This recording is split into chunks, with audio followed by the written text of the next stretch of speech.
Во моментов нема демократски амбиент за работа во собранието. 12% од пратеничката група на ВМРО ДПМН се уште се наоѓа во притвор.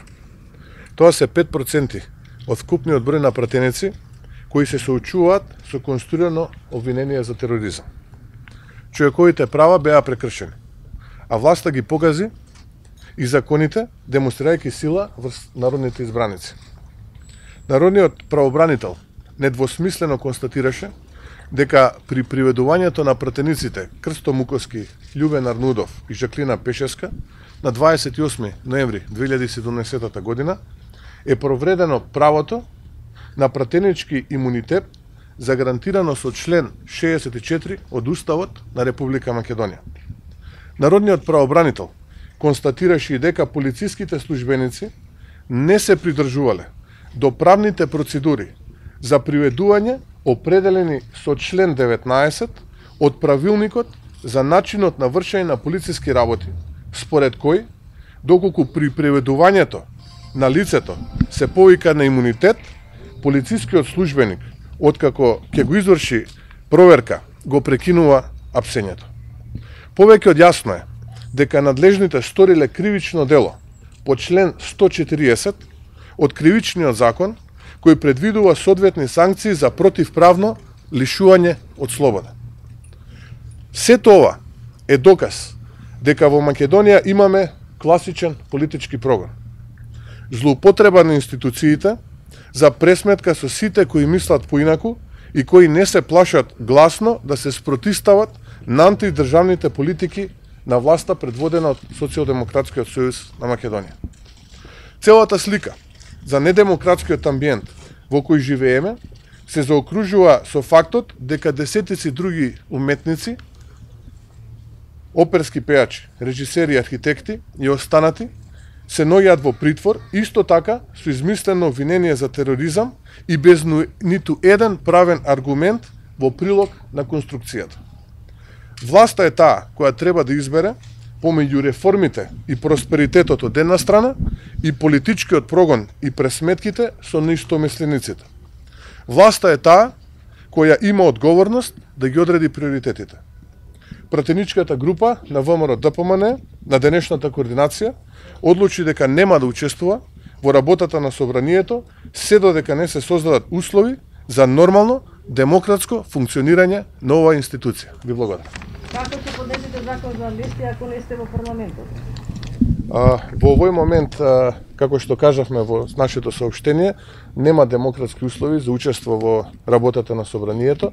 Првиот момент кога истите тие ќе се овозможат, тогаш нашите пратеници ќе действуваат според она што претходно ќе го координираме како партија и ќе биде за интересите на граѓаните Република Македонија. Имате ли комуникација со кабинетот на председателот на собранието и со пратеничката група на СДСМ, односно водаачкото мнозинство, СДСМ и ДУИ?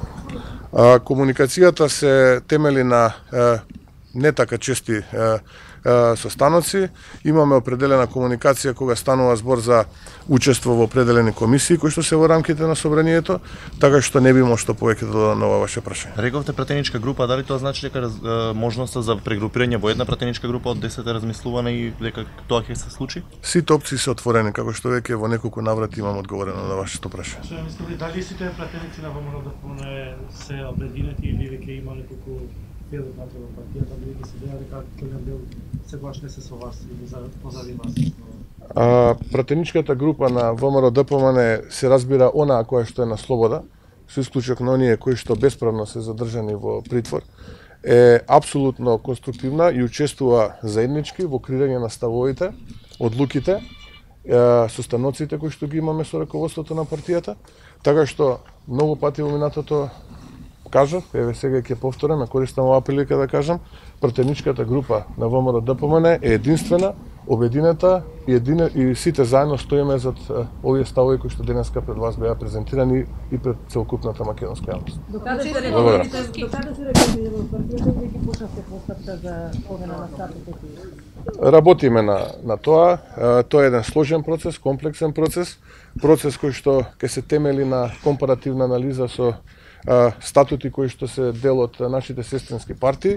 Се разбира, ќе се обидеме да примениме и да изготвиме еден таков документ кој што ќе има подлога употребна вредност, документ кој што ќе ги опфати демократските принципи на партијата, документ кој што ќе ги вклучи сите специфики на Македонија и како држава и како општество, така што ако ме прашувате за крајниот рок, тој е некаде крајот на јануари, ќе можеме јавно да излеземе со сето она што се вели нов квалитет на тој документ, ќе излеземе јавно, нормално, ќе го презентираме истиот, но она што е поважно е дека ВМРО ДПМН, како што и секогаш во минатото била предвесник и пионер на она што се вели авангарда и делување во Република Македонија, така и овој пат е првата политичка партија која што врши прилагодување и интервенции во сопствениот статут, а во насока на негово подобро функционирање во него. Учествува ли ВМРО ДПМН во собраниската работна? За дел од реформските закони, да, имаме формирано наша работна група, од страна на мнозинството собранието има исто така работна група, имаат определена динамика, како ќе се состануваат, на што ќе разговарат, така што во овој момент немам дополнителни информации кои што би можел да ги споделам со вас, сем ова што ви го кажав дека такви две работни групи од страна на ВМРО ДПМН и од страна на владеачкото мнозинство се формирани и продолжуваат со работа на дел од реформските закони, кои што се дел од собраниската процедура во овој момент. Ви благодарам. Во Жан Моне процесот на крајот од месецот? Дали ќе учествувате на 25 и 26 јануари на председателот на собрание? За таков процес не сме информирани, нити па е пристигната официјална покана до кај нас, нити па ја знаеме содржината и намената на овој процес. Така што во овој момент немам што да додадам на ова ваше прашање, сем на тоа да кажам дека ВМРО ДПМН како политичка партија не е запознаена нити со датата, нити со целта, нити со содржината на евентуалното одржување на тој процес. Уште нешто, дали имате евентуално само против пратениците? Дали сметате дека не треба пратениците да одговараат, а другите да одговараат за 27 април или воопшто никој да не одговара? Не, можеби не го проследивте целокупното моје обраќање на оваа денешна пресконференција. Мислам дека сите луѓе кои што беа офатени од она што се вели политички прогон беа споменати.